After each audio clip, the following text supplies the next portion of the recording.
Am I the a-hole for refusing to play along with my grandmother's Alzheimer's lie after she exposed a dark family secret? My grandma has always been the sweetest woman. She practically raised me after my mom passed away when I was little. But in the past year, her Alzheimer's has gotten worse. Some days, she doesn't even recognize me. It's heartbreaking. Last week, I was visiting her at the nursing home when she had a rare moment of clarity. She grabbed my hand, looked me straight in the eyes, and whispered, "I need to tell you something before I forget again. Your father is not your father." I froze. She told me that when my mom was younger, she had an affair with a man no one in the family knew about. My dad had agreed to raise me as his own, but he never knew the truth. My real father had apparently tried to contact my mom years ago, but my grandma said she convinced her to cut all ties. Then just like that, her clarity was gone. She smiled at me and asked if I wanted cookies, like nothing had happened. I didn't know what to do.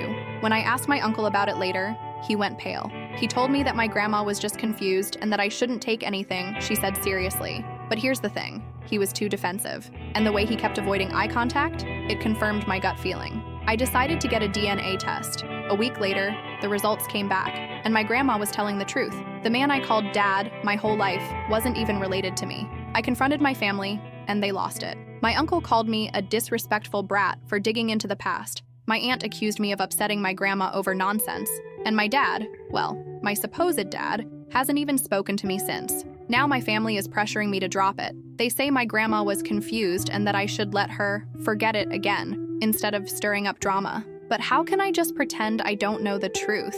My whole life was a lie. Am I the a-hole for refusing to play along and exposing my family's darkest secret?